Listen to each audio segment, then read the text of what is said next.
Okay, guys, well, let's go ahead and get started. Thank you for coming to the Developing Paper presentations. My name is Dr. Allison Hadley. I am the anthropologist on campus. My specialty is archaeology. So if that's anything you're interested, please, I encourage you to contact me and take my classes. I'm in the Department of Social Sciences with the political science folks. And right now we just have a minor in anthropology. So going back to your question that we were talking about earlier, why a paper presentation and not a poster presentation? Well, they are a little bit of a different platform. You want to do a paper presentation or an oral presentation if your research is less reliant on visuals. So if you need a lot of time to explain concepts and terms, I would think political science and I would think business administration are great platforms for a more oral presentation rather than a poster. The other thing that you might want to think about for a oral presentation is if you're presenting the final version of your research. Poster presentations, you stand by your poster and you talk to people, and it's a great way if you're not quite finished with your research to get some suggestions on how to refine your technique, refine your methods, and to work on anything that you want to work on. They're also more visual, so you want, if you're going to be using a lot of maps, graphs, images, anything that you want to point out for that, that's better for a poster session because you can have those up splashed in all their glory on a printed poster. Posters can also be more interactive. So if you were in engineering and you had made some sort of robot, you could bring that and do a demonstration of that. With new software that are coming out constantly, I've seen archaeologists go to conferences to demonstrate new softwares that are being used. So that's a good way to do a poster. So they are a little bit different, and so you want to kind of choose which one fits your research the best. Now, have either of you been to a professional conference before? Okay, great. So let's talk about what it's like to present a paper or an oral presentation at a conference. Typically, one team member or several of the research team will get up and present during an individually assigned block of time. Most conferences, it's about 15 to 20 minutes is the amount of time the presentation is. And they'll tell you, you're presenting at 1:30, so you need to show up early, get your talk ready, and you will be standing up at 1:30 to present your results. The big thing with the oral presentation is staying within the time limits, which we'll talk about how you do that and what to think about. But the reason is you've got presenters that are going before you and presenters that are going directly after you. And if you go over and the person in front of you goes over, then people aren't going to know when the presenter that's following you is presenting. And typically there are sessions running that are going on at the same time, so people are bouncing between sessions, and if one room is off, then everybody gets thrown out of sync. So it's important to stay within your time limit. There's typically, for most oral presentations, there is a time frame when you will be presenting your research, and then they typically have time at the end where you can ask questions. And that's how the conference that we have here in the spring, the LBV conference, that is how it is formatted. As I was saying, you're in a session with multiple presenters, so you'll have people presenting in front of you, people after you.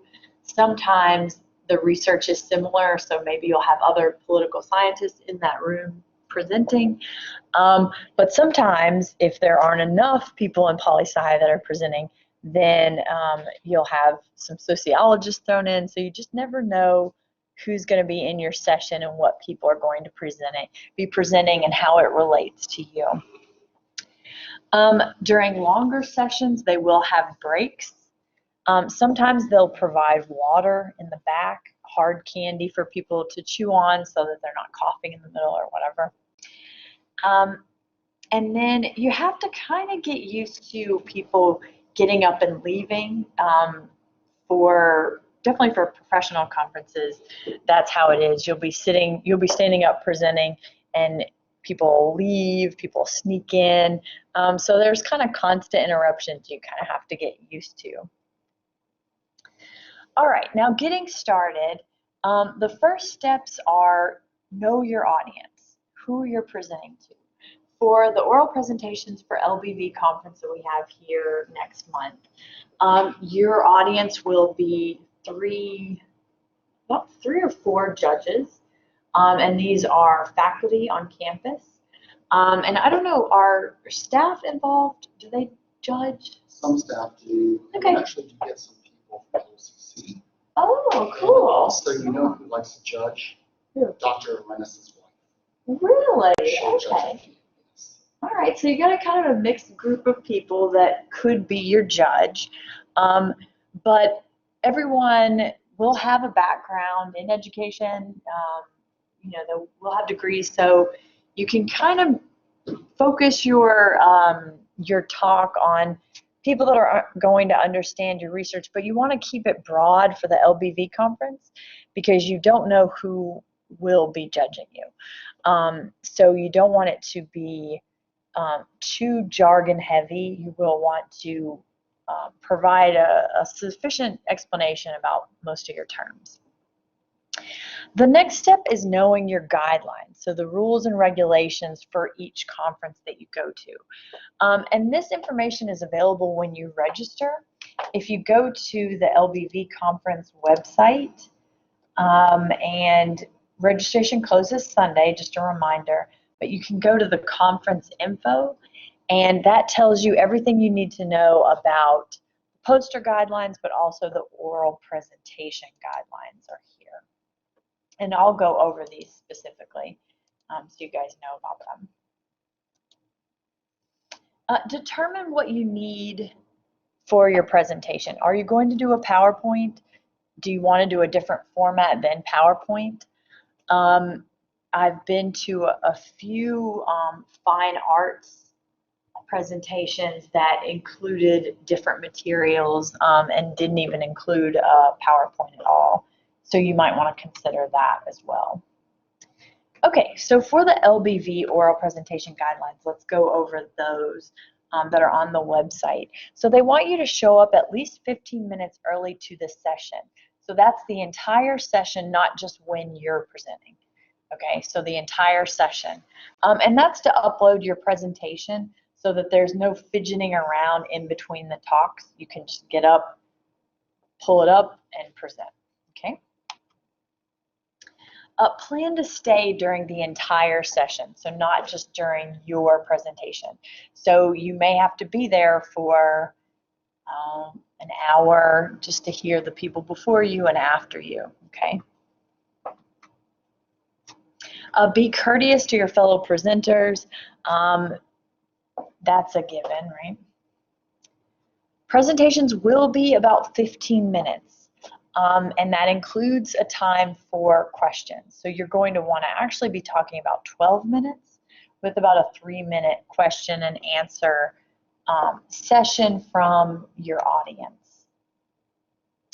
And if you go over that time, the moderators will cut you off, okay? So they'll hold up signs or stand up and say, okay, you've run out of time. That's what people don't do at conferences good enough. They need to cut off people. Okay, so starting your oral presentation. So this really depends on if you're working from a finished paper or if you have some ideas about what you're doing and you don't actually have it written down. The best way to start would be to create an outline of your research so that you do have some structure and some ways to start structuring your talk. One of the good ways of doing that is to look at your abstract. So some of you have an abstract already, so you can work from your abstract to kind of highlight the important parts of your research and start pulling those out. Your next option then is to choose what platform you want for your visuals.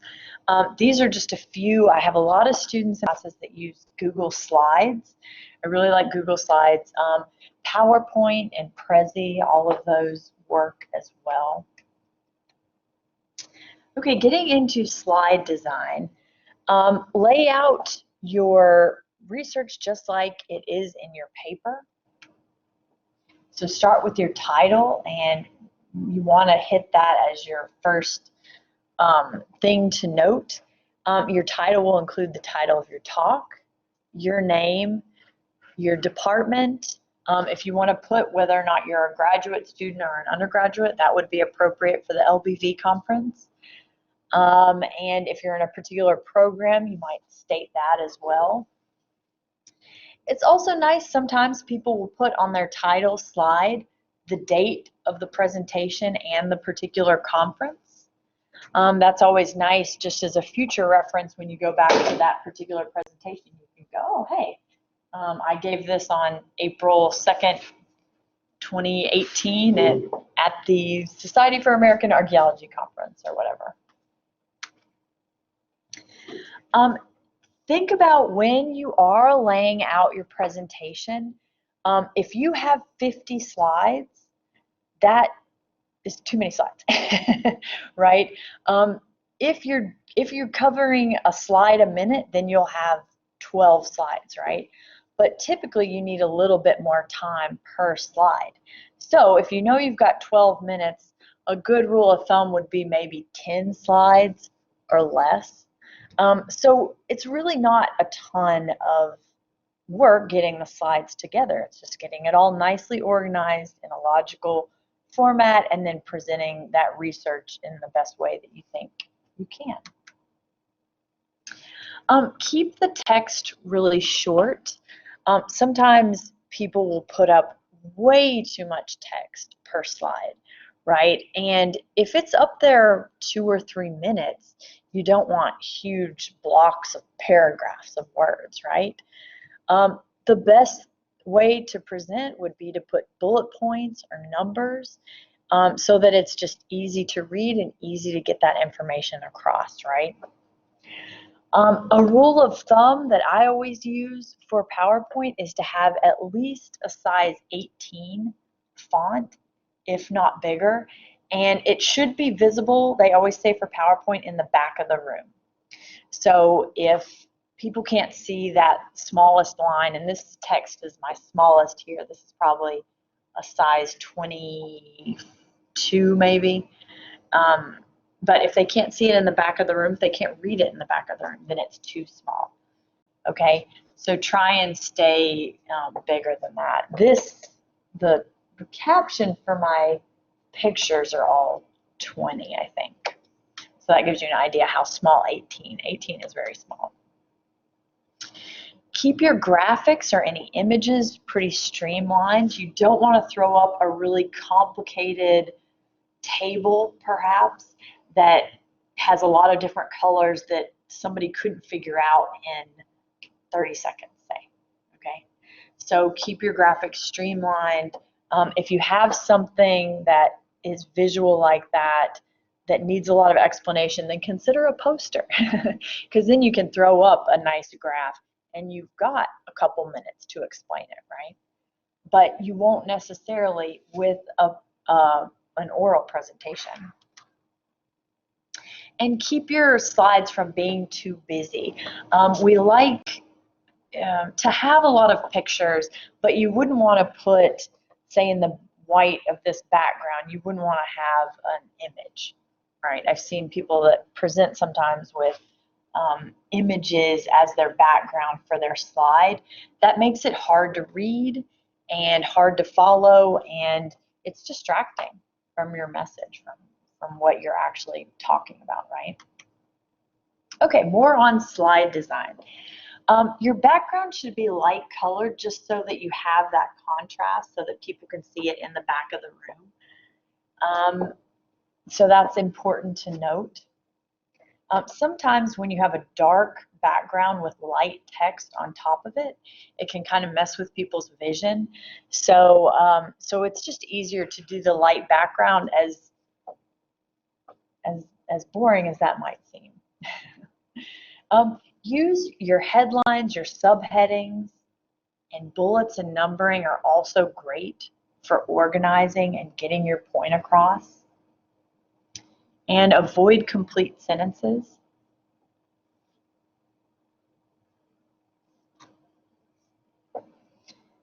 Be sure to label any images or graphs or things that you have up as clearly as you can, so that there again, if it's up for just a minute or two or a minute and a half, the person will be able to clearly get the information from that visual, okay? And what we say is just keep it clean. Simple colors, background, and font, okay? And try and keep the same font throughout.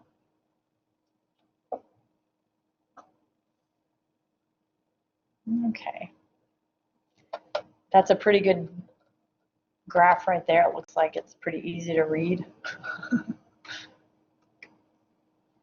All right, an option for you, since you are TAMIU students, is to use TAMIU colors and use the TAMIU brand. I did this for this PowerPoint. I changed this color on the outside to the official TAMIU maroon. And you can do that as well. And the way you do that is by going to the identity. Let's see here. We have the identity toolkit on our PR website, the Office of the Public Relations website. The brand, you could include the brand on your PowerPoint, and to get access to that, that's not, say if you click on the brand guidelines, anyone that you might try and swipe from the website has this display only. So if you want it without that, you just email. You'll have access to this PowerPoint. You can email the PR office and they'll give you access to that. But the brand is the best way, or the best symbol to put on your presentation. We have the official TAMIU seal. That's just for marketing and for the Office of the President, things like that. The Dusty, that's really neat, but that's only for athletics. So this is the only brand that you could use for your presentation. There are also the official colors. And if you have a PowerPoint, you can change your red, green, and blue to those particular colors so that you are following the exact colors of TAMIU. Do that by going to the design, PowerPoint anyway, design, variant, colors, and customize colors. I'll show you how I did that. Go to design, go to the variant, go to color, and then you can go to customize colors. There we go. And then it's the accent color 1, 2, and 3, and 1 is the main one. So you go to more colors, and then you can fill in your RGB, and it can be exactly dusty color, TAMIU maroon. Okay, but I don't want to do that. What's the website? So if you go to the TAMIU website and you just click Identity Toolkit, or you can go to the Office of the Public Relations to their website. And if you go to their homepage, did I go to the homepage? Oh, sorry, our services. If you go to our services and then you scroll down, you can see the Identity Toolkit here. And that's all the information about the brand and the colors. You also have the option, because you are doing an oral presentation, to do a PowerPoint that is TAMIU ready, and I'll pull it up. So that website also has the Go Beyond PowerPoint. So if you wanted to use this template, you could. And it already has the brand on it, so you wouldn't have to worry about that. So that's kind of nice. That's a nice option. I didn't even know about this until I was researching for this presentation. Yeah, so it's kind of nice. And it'd be especially nice too if you were presenting at a national or regional conference and you're representing TAMIU. You know, it's kind of like, here I am from TAMIU. I'll probably use that in the future. So if you go to PowerPoint templates, there's also a 50th PowerPoint template that you can use, but I didn't like that one as much. So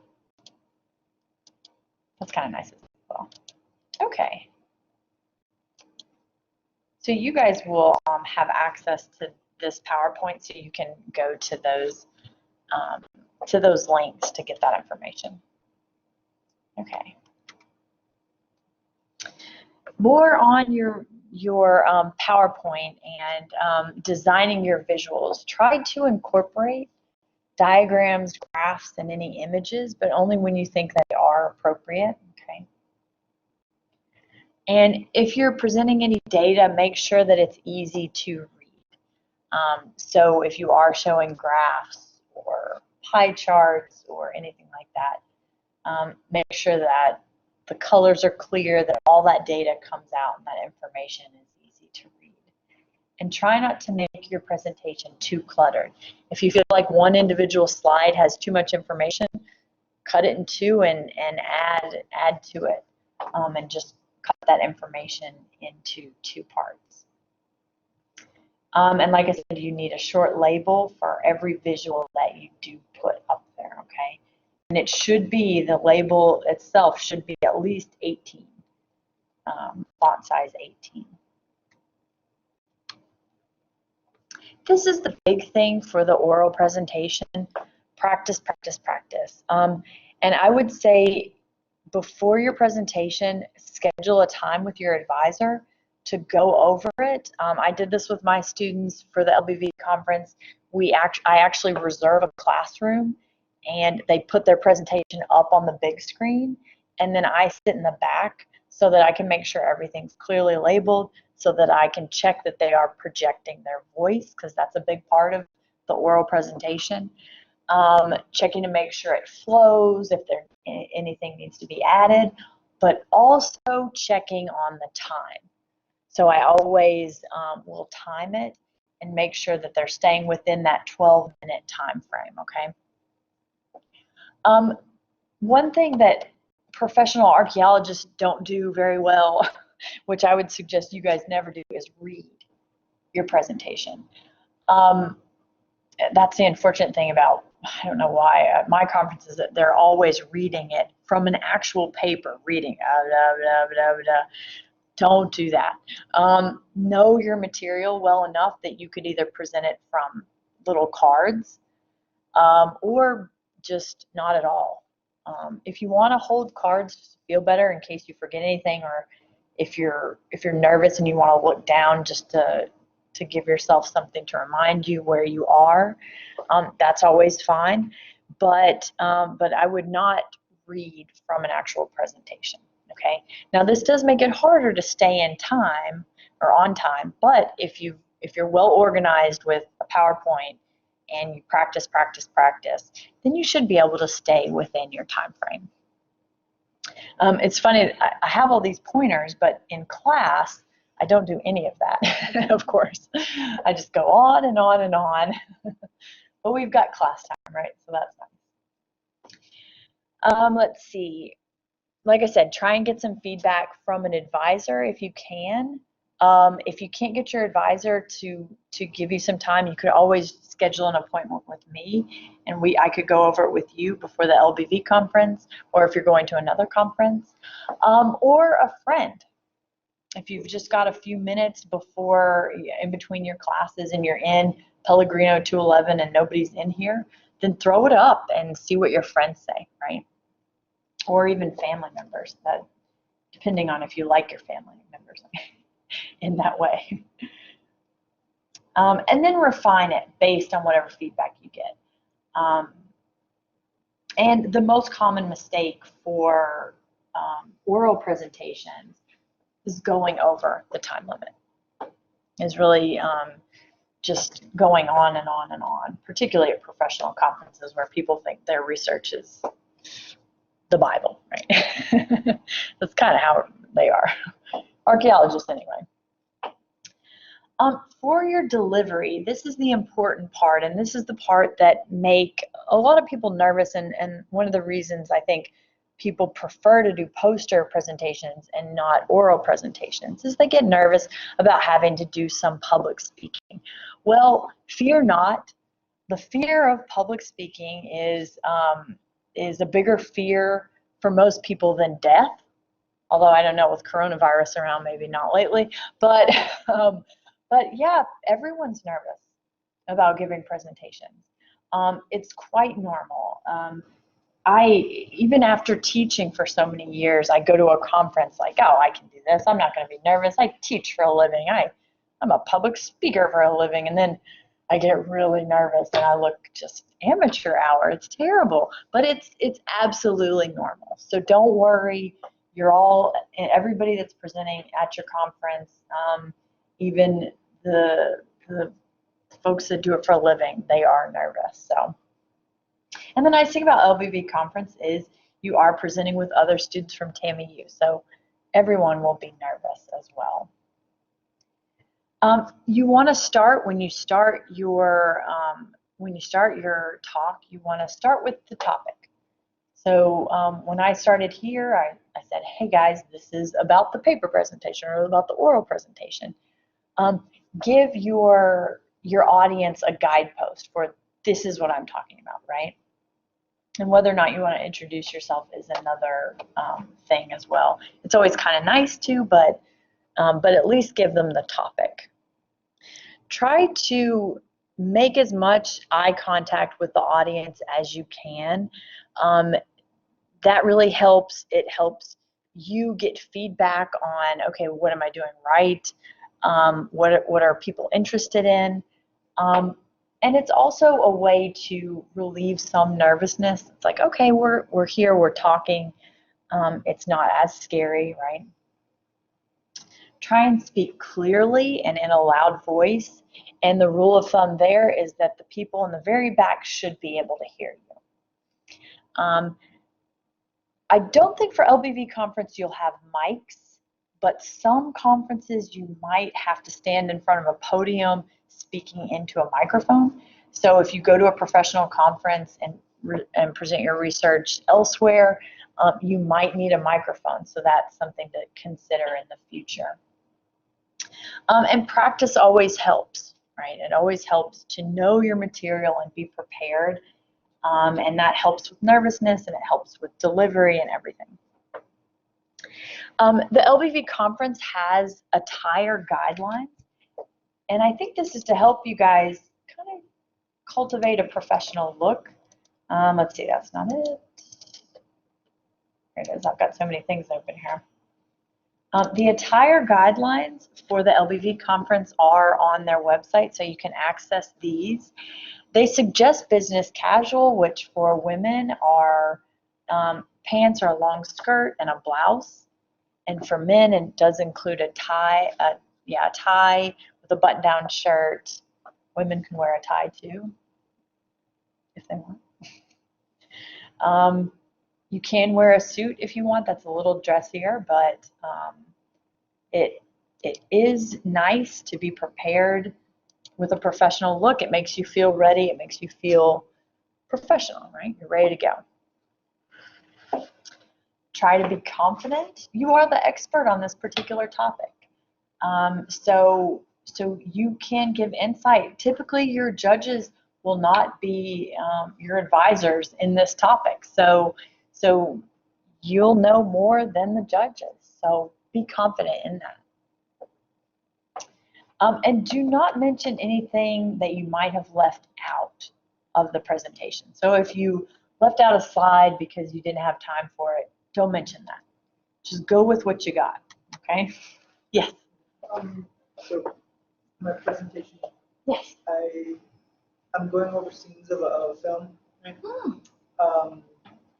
And so the scene maybe is about, I guess maybe like 2 minutes long, right? Okay. And for the visual component, I have a shot from the scene, right? But there are other parts I want to discuss. Do you think how? But they're not seen. They might not have seen the film, or there's no visual component for that specific part of the scene. What do you think I should do there? Do you have a kind of a brief summary that you could give for the background of that particular scene? I could give us something. Okay. Yeah, I think that would be entirely appropriate. Yeah. Yeah. And you might just ask your audience before, who's seen this film? Which film is it? American Psycho. Oh, American Psycho. Oh, everybody's seen that. You're good. No, but that's a good point. Yeah, you might just say, who's seen this film? And, I've seen that movie, but it's been a really long time. So even a little refresher for each scene might be good. Yeah. Yeah, and you wouldn't want to show too many clips of that because it's pretty graphic. But, oh, this is fun. Cool. Yeah. Yeah, that'd be entirely appropriate. Okay. Try and avoid reading directly from your slides. It's okay to use it as a reference, but don't bury your head in your slides and just read from it and say, okay, this is right? Because then that's boring and it doesn't connect you with your audience. It's just not as interesting. Be mindful of your posture. This is what I'm terrible about, but you want to stand up straight and look at your audience. Keep your head up. If you keep your head down, then you're going to be mumbling and talking to the floor, and you don't want to do that. Be confident. You know your stuff. You're good. You're doing more than most by just even showing up. Trust me. If you want to move around, which is a great way to connect with your audience and keep them interested, then do it without walking in front of the projector. In this room, it's okay. But in some rooms, if you walk in front of the projector, it'll catch you in the light, and that can be a little awkward. You don't want to pace, so I hope I'm not doing that today. But people might go like just or rocking back and forth or fidgeting. I've seen some people with a pen that'll like fidget with it and they don't even know they're doing it. It's just a way to like relieve some nervousness. That's very distracting and it's hard for a person to pay attention to what the presentation is actually about and what someone's saying. And never turn your back to the audience. That's Theater 101, right? Show enthusiasm. Try not to look like you're going up for an execution. Be excited. If you're getting to this point where you're presenting your research and you're sharing your research, you're definitely enthusiastic about it. So share that enthusiasm with the audience, and that will filter through you, through your talk, and into the audience. And it's amazing how a crowd will come alive with it. I put this picture up here because I felt like this presenter was definitely enthusiastic about his research. And honestly, looking at the title, I'm enthusiastic about it too. So I wish I had been there for it. All right. And then always end with a summary. So this is what I learned. This is what I talked about. It's always nice to have that conclusion slide that will give what you've learned, right? Just kind of a refresher. This is what we've got, just to summarize. Now, there will be a question session, so please prepare for a few questions. It is only 3 minutes of questions, though, so it's not a lot of time. You could always have a question slide. I've always got one in my presentations at conferences, my oral presentations at conferences, just to throw it up there. Hey, anybody have any questions? And having that slide reminds you, oh, by the way, this is a 3-minute period where I'm not going to be presenting data. I need to stop and listen, right? You want to encourage questions with your body language and your eyes. So don't go like, anybody have questions? All right. Anybody have questions? Right? Make it like, okay, I'm willing to answer some questions.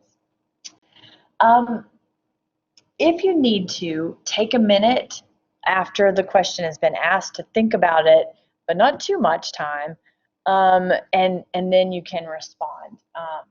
But try to resist the urge to stand here and go, that's what I do in class. But also answer politely, briefly, and good-humoredly. If you feel like, and this isn't so much for LBV conference, but at a professional conference, somebody might have a critical point on your presentation. And if that's the case, just take it in good humor and say, oh, okay, that's a really excellent, point. I will keep that in mind and move on. Try not to get into an argument. That's never good. And that is pretty much it. The delivery of the presentation is key. So you want to be sure that you've got everything ready and that it's well rehearsed and it's ready to go. And fortunately for LBV conference, you do not need a finished product. You need a presentation, right? But you do not need a full 10-page paper to back up that research. Now, you may be coming in with a 10-page paper from a class, and that's what you're using to present, in which case it's great. But that's what's nice about the oral presentation. Okay. Any questions, comments, concerns? Yes. Just, I did my PowerPoint presentation, but it's kind of dark, so should I just change it to the TAMIU one to make it a bit more professional? I don't know. What do you mean dark? Is it like a black background? Grayish. Grayish? Like dark gray. It might be okay. It just depends. Sometimes the projectors have trouble with that. You might just throw it out. Have you had it up on a projector to see what it's like? No, I just did it at home. Yeah, you might just throw it up on one of the projectors to see how it looks projected. And, go to the back and see. And I would suggest practicing. Who is your advisor? Dr. Hinojosa for physics. Oh, okay. So you might just have a meeting with him and see if he'll go over it with you and see if he suggests that you change it. Yeah. No, you don't have to do the TAMIU background. That's just a suggestion. Yeah, I like it. I do. I like it too. Yeah, I know. It's kind of nice. It's official. It feels official. Yeah. Okay, great. So you have signed up for LBV. Oh, great. Good. Awesome. So we have a neat distribution of folks. Physics, business. I'm sorry, I didn't mean to. Yeah. So this conference mostly is for archaeology? Oh, no, the LBV conference? Yeah. No, that's just my specialty is anthropology. Oh, okay. Yeah, so I'm an anthropologist and I've been presenting at archaeology conferences since I was a freshman. So so that's my experience is archaeology conferences. But I have yes. Yes, yeah. If you want to do some archaeology, then come talk to me and you can do some archaeology. But no, even I have one student that's presenting and she's not even doing archaeology. She's doing kind of a social history of a particular thing. So, yes. What room will we be presenting? You won't know. So you won't know until, yeah. But yeah, that is a good thing to know once you do find out. You might go check it out. I've seen presentations in this room across the hallway, and I've seen a lot over in the student center in those classrooms over there. They also use this. Oh, do they? Okay. Yeah. So you might use the AIC machine. Oh, that'd be neat. Yeah. They have a nice auditorium. Yeah. Well, the auditorium and then also the classrooms on the second floor are really nice. So yeah. Oh yeah, the second floor classrooms are really they change the way that you the way you teach, and they really do. I mean, Dr. Arenas said that at the beginning of the year, and it actually is true. So it's kind of neat. Yeah, so you'll find out the week before. So it'd be good to go and visit that room just to get, okay, how loud is my voice going to need to be? And if you can even schedule a time to put your presentation in that room. Sometimes, you know, with the different classrooms and the different light, you have no idea, you know, how bright the room's going to be, how bright your presentation's going to be, and things like that. For example, on these side screens, you can see that image of that presenter very clearly, but on this one, it's quite dark.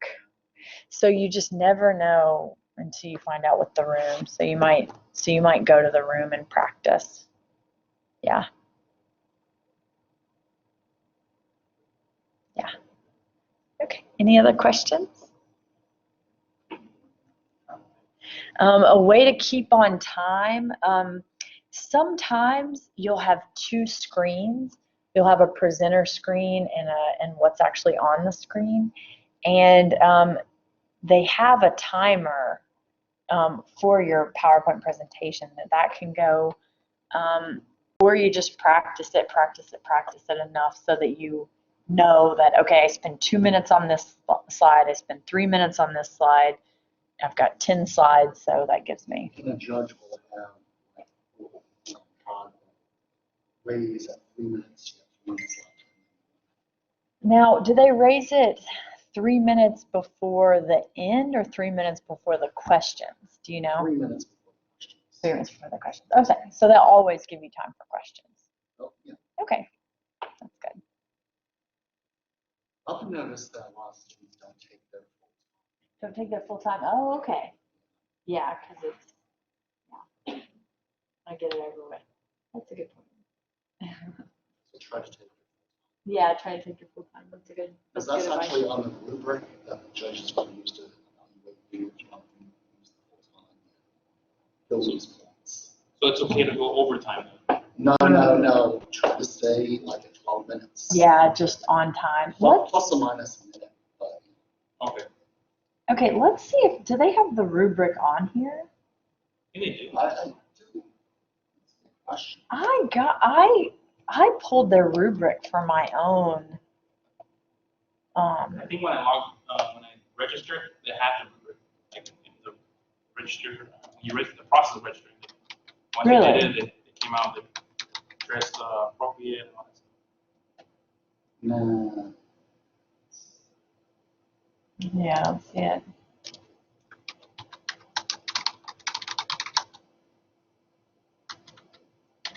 I pulled it from our website to use in my own classes.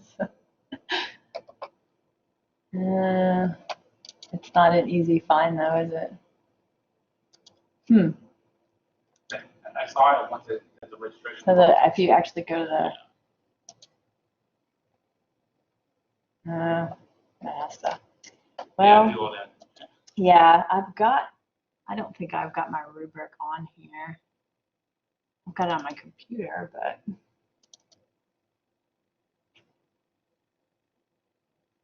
It might be good to look at the judging rubric, just so you know kind of what they expect. And yeah, if you can't find it, you could always email me. This is my email, AllisonHadley@TAMIU.edu. And I have a version of it. I don't know if it's the latest updated version, but I have a version of their judging rubric so you can see what they're looking for. They do consider things like your posture, your visual, staying on time, organization, things like that. So, and it's fun. It's exhilarating and it's fun.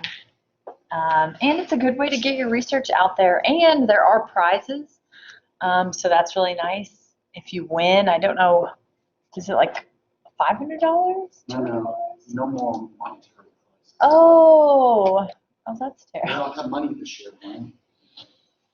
But, Yeah. but they'll get first, second, and third place. Okay. They got it like for the different disciplines.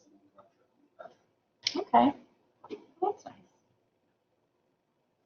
So I think it's like social science first, second, third place. Okay.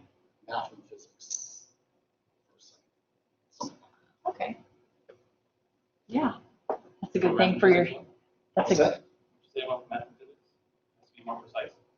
no, for Oh, your, no, they just had first, second, third place. Oh. Yeah. And that's a nice thing for your CV. I won, you know, the LBV undergraduate conference, you know, for the presentation. So, because, you know, if you go on in academia, then you will be doing this at other conferences at the national level, and this is great experience to have behind you and to show a graduate advisor that that's what you're interested in. So, yeah. All right, any other questions?